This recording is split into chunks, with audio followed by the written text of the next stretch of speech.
I, 28F, never thought I'd be in this situation, but here I am. My sister Lizzie, 26F, and I used to be really close growing up.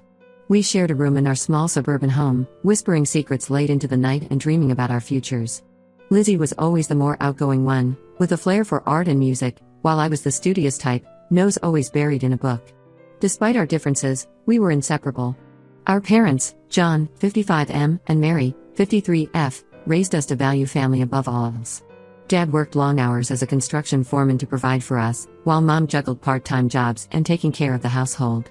They instilled in us a strong sense of loyalty and the importance of sticking together through thick and thin. Little did I know how much that family loyalty would be tested in the years to come. I met Jake, 30M, during my sophomore year of college. He was a senior, charismatic and popular, with a passion for literature that matched my own. We bonded over our shared love of classic novels and spent countless hours discussing our favorite authors in cozy coffee shops. Jake was my first serious boyfriend, and I fell hard and fast. After Jake graduated, he decided to stay in town and work at a local publishing house. Our relationship continued to flourish, and soon we were talking about a future together. We moved in together after I graduated, sharing a small but cozy apartment near the city center. Jake was supportive of my career aspirations in marketing, always encouraging me to reach for the stars. Lizzie, meanwhile, had decided to forego college and pursue her passion for art. She worked various jobs to support herself while trying to make a name in the local art scene. I admired her courage and determination, even if our parents were a bit disappointed by her choice not to pursue higher education. Jake and Lizzie hit it off from the start. They shared a love for indie music and abstract art, often engaging in animated discussions about the latest gallery openings or underground bands. I was thrilled that my boyfriend and my sister got along so well, never suspecting that their connection would evolve into something more sinister. 5 years into our relationship, Jake and I were in a good place. We had weathered the storms of early adulthood together, job changes, financial struggles, and the loss of our beloved childhood dog. We had even started casually browsing engagement rings online, dreaming of a future wedding and the family we'd build together. Lizzie's life, on the other hand, was more tumultuous. She bounced from job to job, struggling to make ends meet while pursuing her art. There were periods when she'd crash on our couch, and Jake and I would help her out financially. I never minded. She was my sister, after all, and I wanted to support her dreams. Everything changed on a rainy Tuesday in April. I had a big presentation at work and realized I'd left some crucial files on my home laptop. Knowing Lizzie was staying with us that week, I called and asked if she could email the files to me. She agreed, and I thought nothing more of it.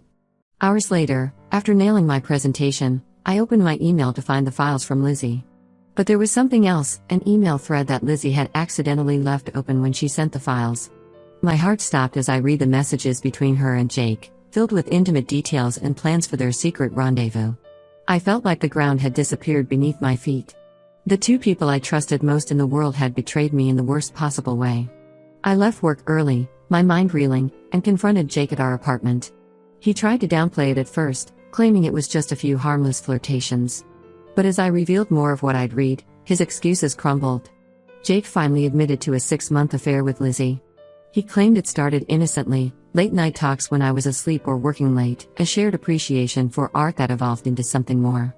He swore he never meant to hurt me, that he'd been confused about his feelings. I couldn't bear to hear any more and told him to get out. Confronting Lizzie was even harder. I went to her small studio apartment, my hands shaking as I knocked on the door. When she opened it, her face fell. She knew I'd found out. Unlike Jake, Lizzie didn't try to make excuses. She looked me in the eye and said she'd fallen in love with Jake, that they hadn't planned it but couldn't fight their feelings. The next few months were a blur of pain and anger. I moved out of the apartment I'd shared with Jake, crashing on a friend's couch until I could find a place of my own. I threw myself into work, taking on extra projects to keep my mind occupied. I cut off all contact with both Jake and Lizzie, blocking their numbers and social media accounts. My parents were devastated by the news. They tried to mediate at first, encouraging me to hear Lizzie out and consider forgiveness. But I couldn't bear the thought of being in the same room as her. The betrayal was too fresh, too deep. Eventually, they stopped pushing, but I could see the sadness in their eyes whenever the subject came up. It took nearly a year of therapy and self-reflection before I felt ready to date again. That's when I met Alex, 32M, at a charity auction for the local animal shelter. He was tall, with kind eyes and a gentle smile that put me at ease immediately. We bonded over our shared love of dogs and our experiences volunteering at the shelter. Alex was patient and understanding as I opened up about my past. He never pushed me to move faster than I was comfortable with, always respecting my boundaries. Slowly but surely, I found myself falling in love again, this time with a man who truly valued and respected me. 2 years into our relationship, Alex proposed during a sunrise hike to our favorite lookout point. It was simple, intimate, and perfect. As we began planning our wedding, I felt a mix of excitement and anxiety. The thought of walking down the aisle again brought up memories I'd rather forget. Everything was going smoothly until my parents brought up inviting Lizzie to the wedding. They argued that she's still family and should be there on my big day. The mere suggestion made my stomach churn. How could I celebrate the happiest day of my life with a person who had caused me so much pain? I firmly refused, telling my parents that Lizzie's presence would only bring back painful memories and potentially ruin the day. Alex backed me up, saying our wedding should be about our love and happiness, not trying to mend fences that might be beyond repair. My parents didn't take it well. They accused me of being petty and unable to move on. They even threatened not to attend if Lizzie wasn't invited. Some of our relatives have also gotten involved, calling me selfish for dividing the family and urging me to be the bigger person. But I don't think I'm in the wrong here. Lizzie betrayed me in the worst possible way, sleeping with the man I thought I'd spend my life with. I've worked hard to move past that pain and build a new life with Alex. I don't want anything to jeopardize the happiness and peace I've found. So, Reddit, Ida for not inviting my sister to my wedding? Am I being petty, or do I have the right to exclude someone who hurt me so deeply from one of the most important days of my life? Update 1. I want to thank everyone for their supportive comments and advice on my original post. The response was overwhelming, and it gave me the courage to have a difficult but necessary conversation with my parents. I invited them over for dinner last week, determined to clear the air and set some boundaries. The evening started off tense. Mom kept trying to steer the conversation towards wedding plans, while Dad remained uncharacteristically quiet. After we finished eating, I took a deep breath and dove in. I explained in detail how Lizzie's actions had affected me, the sleepless nights, the trust issues that nearly sabotaged my relationship with Alex, and the therapy sessions I needed to work through my pain. I told them about the panic attacks I used to have whenever I saw a couple that reminded me of Jake and Lizzie, how I'd lost weight because food lost its taste, how I'd thrown myself into work to avoid dealing with my emotions. I shared how Alex had been patient with me, holding me through nightmares and reassuring me when my insecurities threatened to overwhelm me. To my surprise, Mom broke down in tears halfway through my explanation. Between sobs, she admitted that they had been pushing for Lizzie's inclusion because they felt guilty. It turns out Lizzie's life had taken a downward spiral since the incident. According to my parents, Lizzie had lost her job at the gallery where she'd been working. Her drinking, which had always been social before, had escalated to the point where she was rarely sober. She'd had a string of short-lived, toxic relationships, including a particularly bad one that ended with her in the hospital with a broken arm. Mom and Dad felt responsible for not noticing the signs of Lizzie's issues earlier. They blamed themselves for praising her free spirit without recognizing that she might have needed more guidance and support. In their minds, inviting Lizzie to the wedding was a way to bring her back into the fold and hopefully help her get her life back on track. While I sympathized with Lizzie's struggles, I made it clear that it doesn't excuse her actions or erase the pain she caused me. I reminded them of all the times they had helped Lizzie financially and emotionally over the years, pointing out that they had always been supportive parents. I emphasized that I'm not responsible for Lizzie's well-being, and I shouldn't have to sacrifice my peace of mind for her. Dad, who had been quiet for most of the conversation, finally spoke up. He shared a story from his own past that I'd never heard before. Apparently, his older brother had done something similar, betraying Dad's trust in a significant way when they were young. They had never fully reconciled, and I could see the regret in Dad's eyes as he talked about the decades of strained family gatherings and missed opportunities. He said he didn't want the same for Lizzie and me, which is why he had been pushing for reconciliation. But he also acknowledged that he couldn't force forgiveness, and that healing had to happen on my terms. Dad apologized for pressuring me and promised that he and Mom would respect my decision about the wedding. He also assured me they would attend, with or without Lizzie. As for the relatives who had been giving me a hard time, my parents agreed to talk to them and explain the situation. They promised to shut down any further attempts to guilt-trip me into inviting Lizzie. After this emotional conversation, I felt like a weight had been lifted off my shoulders. There were still unresolved feelings, but I felt heard and understood by my parents for the first time since this whole ordeal began. Alex, who had made himself scarce during the dinner to give us privacy, was incredibly supportive when I filled him in later that night. He held me as I cried, a mix of relief and lingering sadness washing over me. He suggested we take a weekend trip to de-stress and refocus on our wedding plans. We spent a lovely weekend at a nearby beach town, just enjoying each other's company and finalizing some wedding details. We chose our wedding cake, chocolate with raspberry filling, decided on the playlist for the reception, and even practiced our first dance on the beach under the stars. This experience has made me appreciate Alex even more. He's been my rock through all of this, always putting my feelings first and supporting me unconditionally.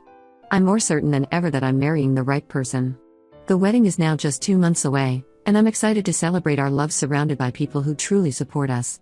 There's still a part of me that feels sad about Lizzie's absence, but I know this is the right decision for my mental health and happiness.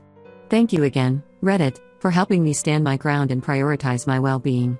Your support has meant more than you know. Update 2. It's been a whirlwind few weeks since my last update, and I have some surprising news to share.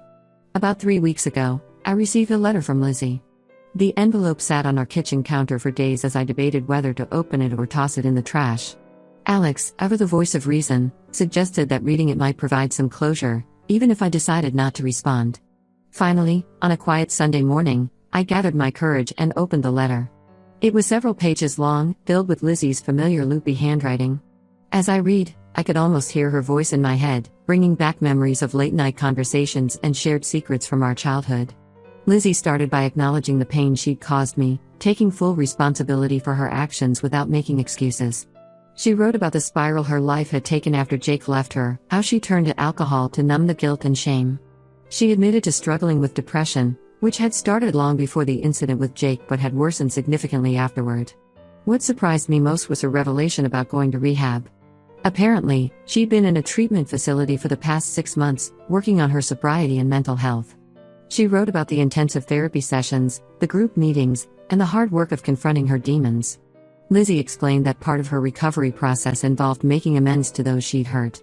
She emphasized that she didn't expect forgiveness and respected my decision not to have her at the wedding. Her goal in writing was simply to apologize and let me know she was working on becoming a better person. The letter ended with a memory from our childhood, a time when I'd stood up for her against some bullies at school. Lizzie wrote that she'd always admired my strength and integrity, and that betraying me was the biggest regret of her life. I'd like to say I immediately felt a surge of forgiveness after reading the letter, but the truth is, it left me conflicted. Part of me was still angry and hurt, while another part felt a glimmer of the sisterly love we once shared.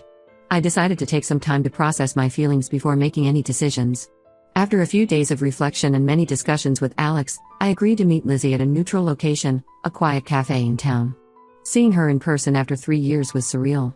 She looked different, thinner, with dark circles under her eyes, but there was a calmness about her that wasn't there before. Our conversation was awkward at first, filled with long pauses and hesitant words. But as we talked, it became easier. Lizzie reiterated everything she'd said in the letter, her voice cracking with emotion as she apologized again for the pain she'd caused.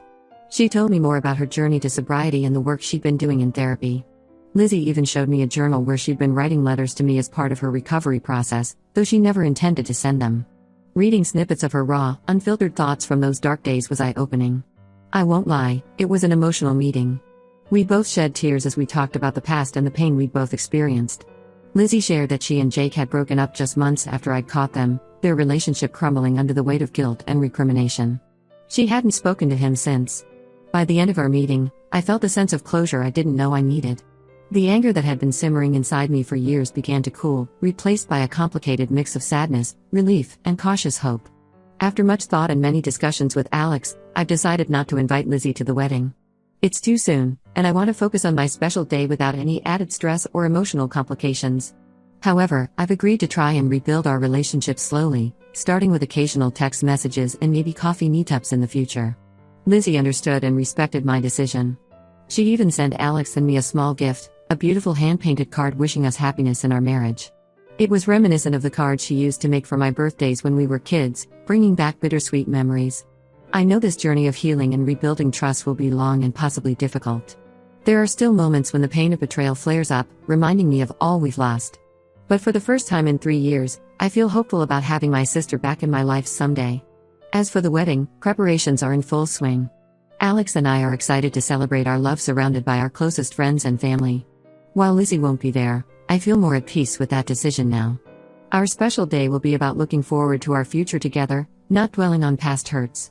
Update 3. It's been 6 months since my wedding, and I wanted to give you all a final update on this chapter of my life. The wedding day itself was absolutely perfect. Alex and I exchanged vows surrounded by our loved ones in the beautiful vineyard setting we had chosen. The weather was ideal, with a gentle breeze and clear blue skies that seemed to mirror the joy I felt in my heart. I walked down the aisle on my father's arm, my eyes locked with Alex's. In that moment, all the drama and pain of the past few years faded away. I felt nothing but love and gratitude as I joined my soon-to-be husband at the altar. The ceremony was intimate and personal, with readings chosen by our closest friends and vows we had written ourselves. There wasn't a dry eye in the house when Alex promised to always be my safe harbor, and I vowed to be his steadfast companion through all of life's adventures. The reception was a joyous celebration. The food was delicious, the wine flowed freely, and the dance floor was packed all night. My parents were on their best behavior, focusing on celebrating Alex and me without any mention of Lizzie. It was wonderful to see them so happy and supportive. As for Lizzie, she respected my wishes and didn't try to contact me on the wedding day. Instead, she sent a lovely bouquet of sunflowers, my favorite flower since childhood, to my hotel room. The accompanying note congratulated us and wished us a lifetime of happiness. It was a thoughtful gesture that I appreciated more than I expected to. Since the wedding, Alex and I have settled into married life, and it's been wonderful. We recently bought our first home together, a cozy craftsman-style house with a small backyard. We've been enjoying the process of making it our own, painting walls and planting a garden. It feels good to be building a life together, creating new memories in a space that's truly ours. My relationship with Lizzie is slowly improving. We've had a few more meetings over coffee, and we text regularly now. Our conversations are still a bit guarded, but there's a growing ease between us that reminds me of our old relationship. Last month, we even had dinner together with our parents. It was a bit tense at first, with everyone carefully avoiding certain topics, but as the evening progressed, it started to feel more like old times. Lizzie is still committed to her sobriety and has been making positive changes in her life. She's back in school, studying to become a counselor for troubled teens. She says her own experiences have given her insight into the struggles young people face, and she wants to help others avoid the mistakes she made. Seeing her growth and dedication to turning her life around has helped me in my process of forgiveness. Recently, Lizzie asked if she could show some of her artwork at a local gallery. I hesitated at first, memories of her past artistic endeavors bringing up mixed emotions. But I decided to go, with Alex by my side for support. Walking into the gallery, I was stunned by the transformation in her work. Gone were the chaotic, dark pieces of her troubled years, replaced by vibrant, hopeful canvases that seemed to pulse with life. One painting, in particular, caught my eye: two intertwined trees, their branches reaching towards the sky. Lizzie later told me it represented her hope for our relationship, growing together again after being apart. While we're not back to being best friends, and I don't think we ever will be, I'm glad we're working on rebuilding our relationship. It's a slow process, with occasional setbacks when old hurts resurface, but it feels right. We're learning to be sisters again, in a new way that respects our individual journeys and the people we've become. I want to thank everyone who supported me through this difficult time. Your advice and encouragement helped me stay strong and make decisions that were best for me. I've learned a lot about setting boundaries, the importance of self-care, and the power of forgiveness, not for the other person, but for my own peace of mind. Looking back, I realize that the journey of healing isn't linear.